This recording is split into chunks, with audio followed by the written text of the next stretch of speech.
Bonsoir à tous et bienvenue dans votre magazine Tac au Tac. Ce soir, je reçois pour vous Monsieur Jackie Ndala, autrefois journaliste à Congo Web Télévision. Jackie Ndala, bonsoir, bienvenue dans Tac au Tac Magazine. Bonsoir Chanicole. Et grande est ma joie de vous recevoir dans cette émission Tac au Tac. Le plaisir est partagé. Autrefois journaliste et aujourd'hui vous évoluez dans la politique. Ouais. Et dites-nous un peu, qu'est-ce qui vous a poussé à faire la politique? En fait, je rappelle qu'il est comme cadre du parti politique de Moïse Katumbi, Ensemble pour la République, et puis président de la dynamique Katumbi et président. Tout à fait. Eh bien, alors dites-nous un peu, qu'est-ce qui vous a poussé à changer les fusils d'épaule?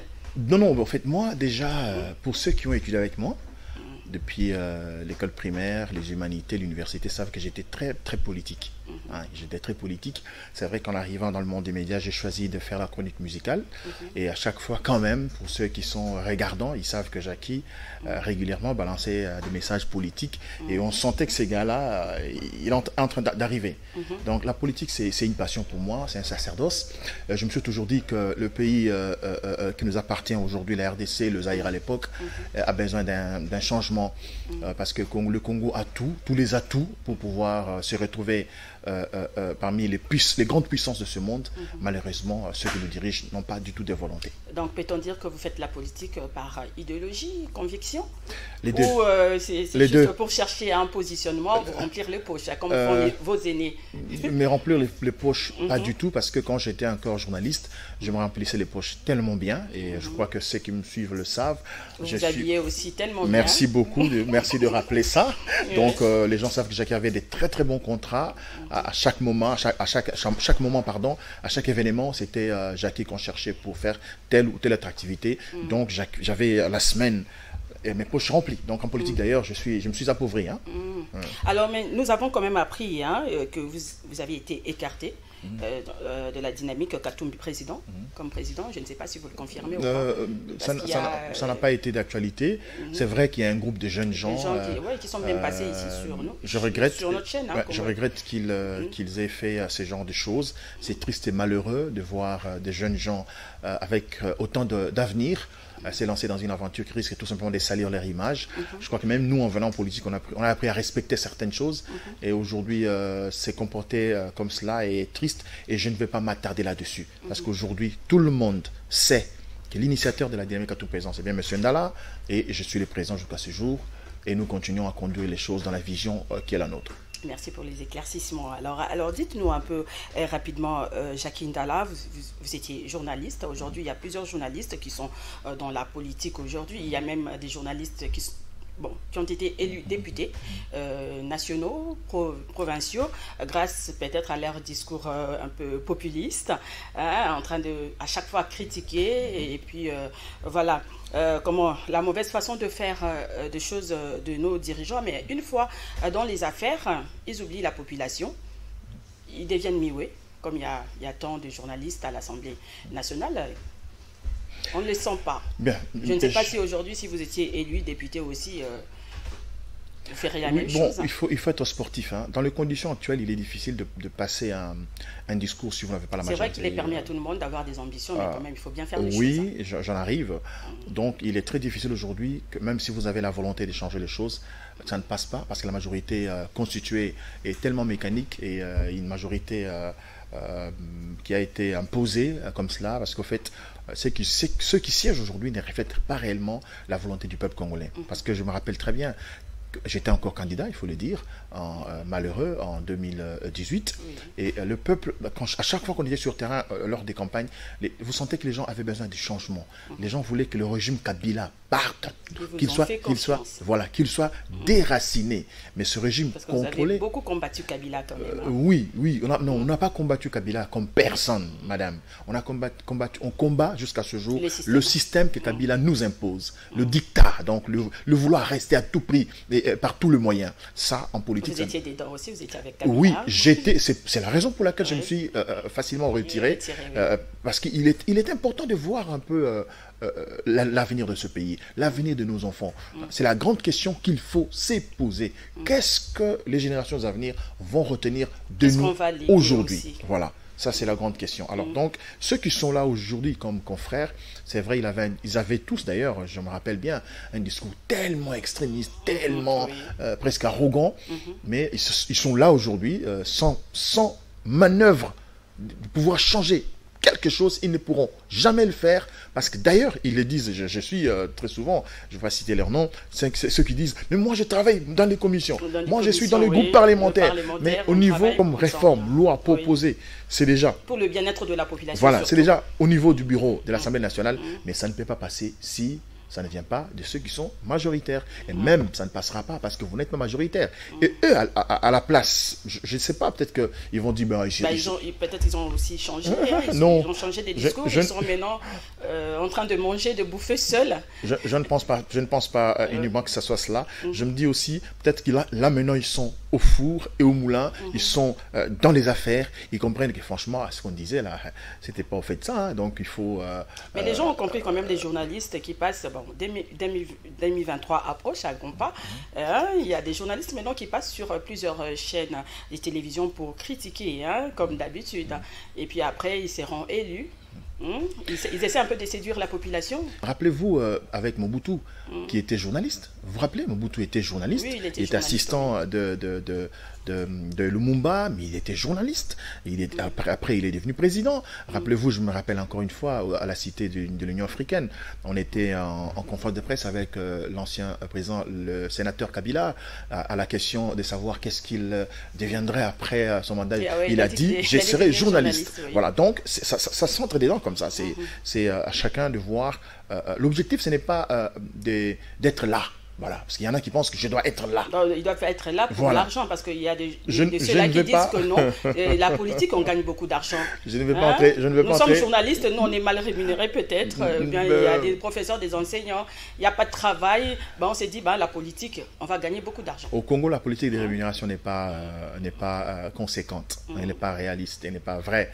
Seulement, c'est vrai qu'il y en a qui arrivent pour des avantages. Ça c'est vrai. Mais vous savez, les avantages, on peut les avoir même dans ce que nous faisons là. Mais aujourd'hui, les députés se plaignent aussi. Ils n'ont pas assez. Ils pensaient avoir 13 000, 14 000 dollars. Maintenant, ils ont 4 000. C'est ce que je dis. Oui. Est-ce qu'ils sont là pour avoir les 14 000, les 20 000 ou les 2 000 dollars? Ou ils sont là pour un objectif patriotique, pour l'idéal, défendre cette nation, remettre un peu tout le monde dans ce que nous appelons des valeurs républicaines pour que le Congo démarre. Est-ce qu'on est à l'aise après 60 ans?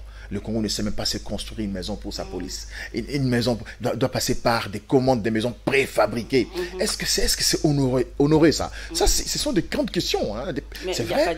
Des hôpitaux, par exemple. Non, je prends un petit exemple. Seulement ça. Est-ce que nous sommes 60 ans après dignes d'appartenir à cette famille républicaine qui est le Congo? Est-ce que nous savons ce que nous sommes? Est-ce que le monde attend de nous pour un pays qui a tout? Madame, le Congo a tout. L'eau, forêt, montagnes, collines, les sous-sols, les sols, même nos airs comptent énormément pour la couper dans la misère. Voilà. Mais nous sommes un peuple misérable et muselé. Mais il y a des investisseurs allemands qui sont là et qui viennent même de signer un contrat de 50 milliards pour investir en RDC, construire Ringa 3, les chemins de fer et tout ça. C'est quand même une bonne chose, on espère. Ça a été fait à l'époque de Mobutu. De Mobutu, évidemment, ça a été fait. Quand même, non? 50 milliards Non. Le problème, ce n'est pas ça. Nous sommes dans quelles conditions d'investissement? Je parle ici en tant que aussi diplômé en sciences commerciales initiatives. Donc, je sais ce que ça veut dire être manager, le management. Oui, on vient investir dans quel climat économique? Quelles sont les réalités politico-sociologiques aujourd'hui dans notre pays pour qu'un investisseur sérieux vienne placer ici, c'est plus de 50 milliards d'euros. C'est entre le gouvernement allemand et le gouvernement de la... Si c'est un partenariat bilatéral entre le gouvernement allemand et le gouvernement congolais, je pense qu'il y a des intérêts, il y a aussi des garanties à offrir à ces Allemands, entre le gouvernement allemand par le gouvernement congolais. Si cela part de là, je crois que ce n'est pas un projet à moyen ou à court terme, ça doit être un projet à long terme. Donc, c'est-à-dire que Jackie était derrière l'agent de Kabila, mais comment est-ce possible que Jackie quitte Kabila pendant que Kabila avait de l'argent et il a l'argent et le pouvoir pour aller dans l'opposition contre Kabila? Donc, l'assertion est fausse. Jackie est convaincu qu'aujourd'hui dans ce pays, Katumbi incarne l'espoir de la majorité du peuple congolais. C'est vrai qu'il y en a qui ne croient pas en lui. Libre à eux, c'est aussi ça, l'indépendance d'esprit et de conception des choses. Mais la grande majorité de la population congolaise aujourd'hui, congolaise, pense que si Katumbi prend les choses en main dans ce pays, ça pourra commencer quelque part et les Congolais seront rassurés d'être dans leur pays avec autant de fierté. Eh bien, parlons de votre parti, Ensemble pour la République, parti de Moïse Katumbi, où vous êtes cadre. Serait à Mornay, pourquoi on ne sent pas sur le terrain, on ne sent pas le parti sur le terrain? Mornay, dans quelle maternité, madame? Mornay, ça doit se faire dans une maternité. Ou vraiment, le parti n'est pas encore né. Il n'est pas encore né. Le parti... C'est pas depuis janvier ou je ne sais pas, décembre de l'année passée? Cherchez l'information et vous avez la vraie... j'insiste, au cadre de Ensemble. Voilà, les partis est encore dans notre laboratoire, nous sommes en train de travailler. C'est encore dans les ventres. Voilà, c'est dans la cuisine. Cuisine, mais imaginez-vous, on ne va pas lancer un parti comme ça, comme vous l'avez dit, parti Mornay. Il y aura des activités que nous préparons, il y aura des adhésions massives. Nous aurons un parti, excusez-moi de le dire, avec autant de fierté. Ce sera le plus grand parti politique que le Congo n'avait jamais connu dans son histoire. Et qu'est-ce que vous projetez de faire concrètement? Parce qu'il y a plusieurs partis qui ne s'identifient toujours pas. La seule différence, Ensemble. La seule différence que Ensemble a d'autres partis, c'est que les autres partis politiques ont consacré leur lutte uniquement à avoir le pouvoir, à pouvoir les conserver à tout prix, même quand ceux qui sont censés être dirigés par vous ne veulent plus de vous.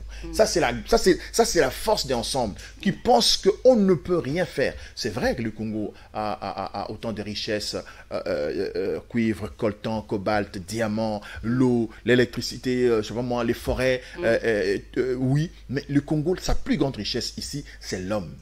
Donc, pour Katumbi, l'homme, c'est le capital humain. Mais il faudra consacrer un grand travail sur et dans l'homme congolais pour que l'homme congolais prenne conscience que personne d'autre, à aucun niveau, ne peut donner autant d'importance plus que lui-même. Donc, si nous partons sur ce que nous disons, nous, dans Ensemble pour la République, que l'homme est au cœur de toute chose, on ne peut pas démarrer quoi que ce soit sans que l'homme congolais soit impliqué. D'une manière ou d'une autre. C'est-à-dire que l'homme congolais doit être au cœur de toute chose et tout sera fait avec lui.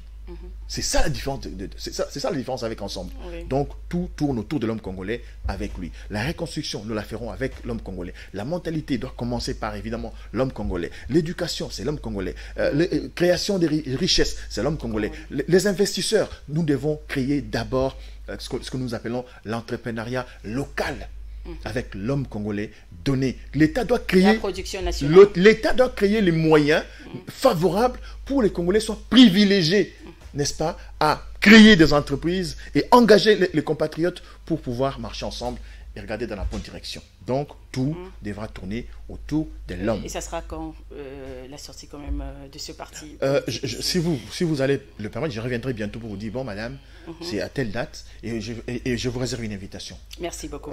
Alors, entre Martin Fayulu et Moïse Katumbi, et c'est les désamours, hein, il paraît les deux leaders semblent ne plus s'entendre. Non, ça c'est faux. Ça c'est faux. La confusion est née autour de la Mouka. La Mouka, qui est une méga big plateforme politique, où dans la constitution même de la Mouka, il y a différents courants.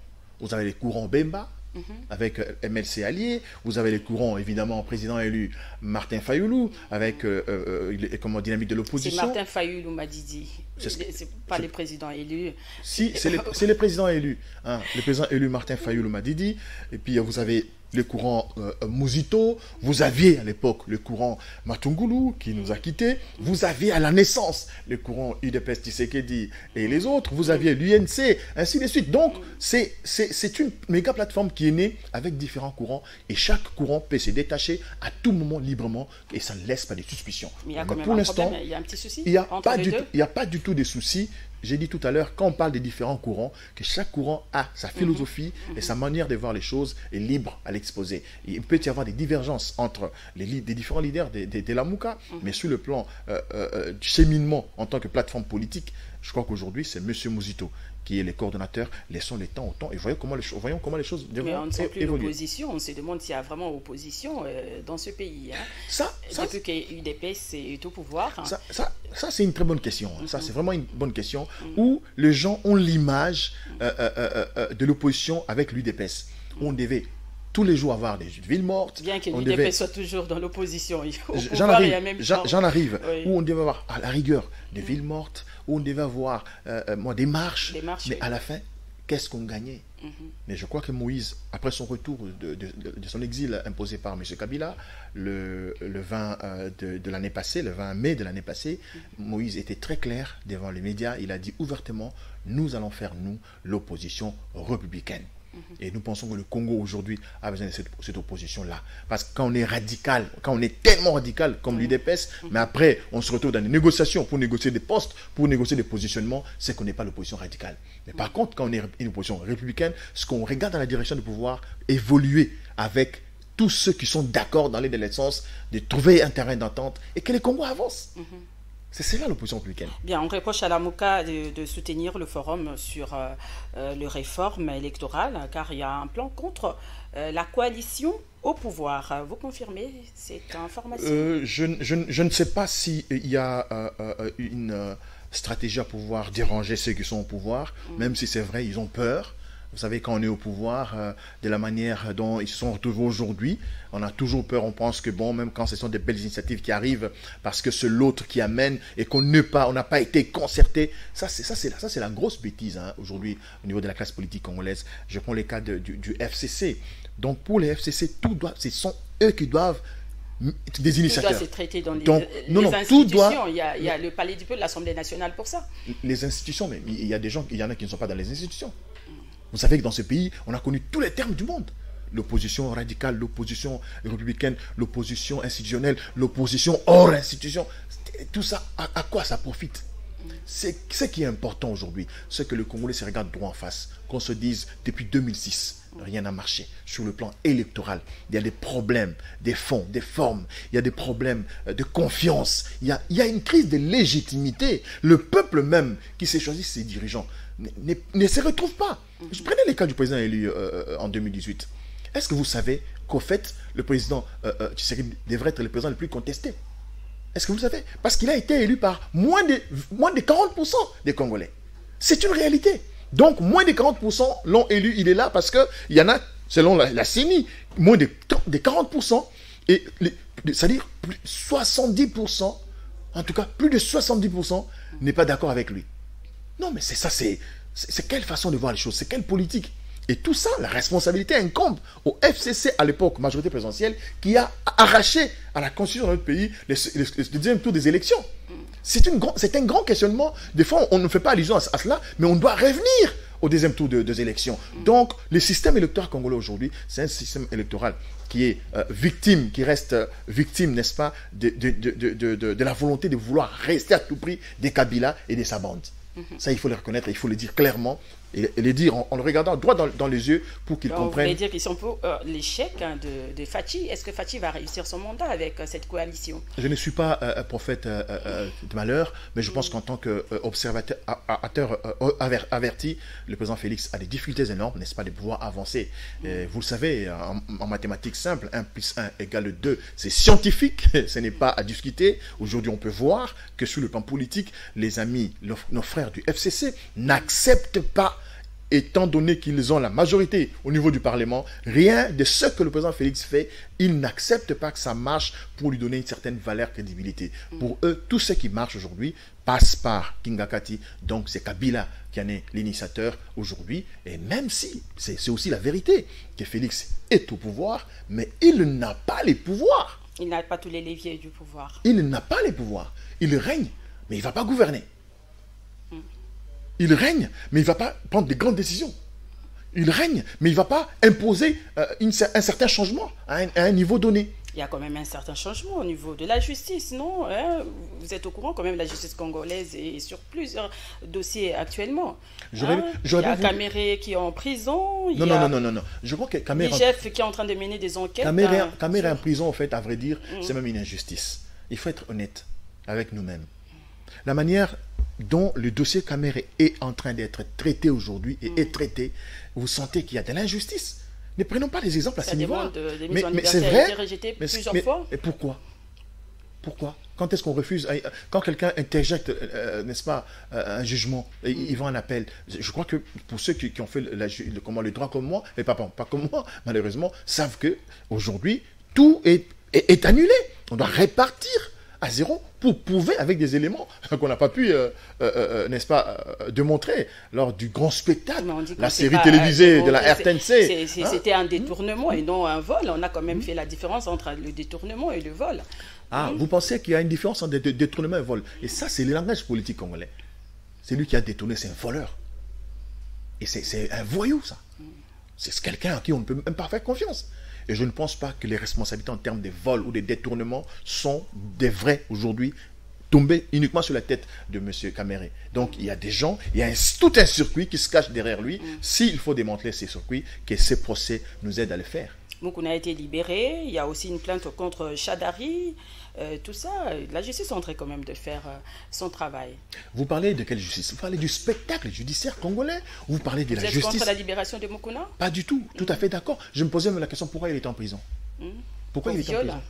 Est-ce que vous avez déjà vu une femme se faire violer en train de prendre des images? Mais lui aussi a porté la première, la deuxième, la troisième fois. Joseph Kabila, jusque-là, il n'y a pas de suite. Hein. Non.